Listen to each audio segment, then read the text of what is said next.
किसी समय की बात है, एक राजा ने अपने दरबार में पंडित जी को पूजा पाठ के लिए बुलाया। पूजा के बाद राजा ने पंडित जी से 3 जटिल सवाल पूछे। 1. भगवान कैसे दिखते हैं? 2. भगवान कहां तक देख सकते हैं? 3. भगवान क्या करते हैं? पंडित जी थोड़े सोच में पड़ गए और बोले, महाराज, इन सवालों के उत्तर देने के लिए मुझे थोड़ा समय चाहिए। राजा ने उन्हें 1 महीने का समय दिया। पंडित जी घर लौट आए, लेकिन कई दिनों तक उत्तर नहीं सूझा। उनकी परेशानी देखकर उनका बेटा बोला, पिताजी, आप क्यों चिंतित हैं? पंडित जी ने उसे राजा के सवालों के बारे में बताया। बेटे ने आत्मविश्वास से कहा, पिताजी, आप चिंता ना करें, मैं इन सवालों का उत्तर दूंगा। अगले दिन दोनों राजा के दरबार में पहुंचे। राजा ने पंडित जी से पूछा, पंडित जी, आपने मेरे सवालों के जवाब खोज लिए?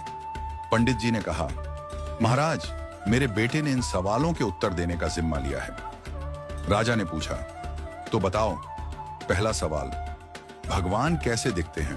पंडित जी के बेटे ने मुस्कुराते हुए कहा, महाराज, कृपया एक कटोरी दूध मंगवाइए। दूध लाया गया। लड़के ने उसमें अपनी उंगली डालकर घुमाना शुरू कर दिया। राजा ने चौंक कर पूछा, यह क्या कर रहे हो? लड़के ने शांत स्वर में कहा, महाराज, क्या आपको इस दूध में मक्खन दिख रहा है? राजा ने सिर हिलाया और कहा, नहीं। लड़के ने उत्तर दिया, मक्खन इस दूध में ही है, लेकिन उसे निकालने के लिए दही जमाकर मथना पड़ता है। ठीक वैसे ही भगवान हर जगह हैं, पर उन्हें देखने के लिए ध्यान, साधना और सेवा का मंथन करना पड़ता है। राजा ने मुस्कुराते हुए कहा, अच्छा उत्तर दिया।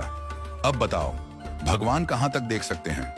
पंडित जी के बेटे ने कहा, महाराज, कृपया एक दिया मंगवाइए और उसे जलाइए।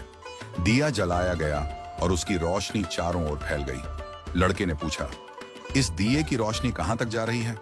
राजा ने कहा, यह तो पूरे कमरे में फैल रही है। लड़के ने उत्तर दिया, ठीक वैसे ही भगवान की दृष्टि की कोई सीमा नहीं है। जैसे इस दिए की रोशनी हर दिशा में फैलती है और सब कुछ देखती है, वैसे ही भगवान भी हर जगह सब कुछ देख सकते हैं। राजा ने संतुष्ट होकर कहा, बहुत अच्छा उत्तर दिया। अब बताओ, भगवान क्या करते हैं?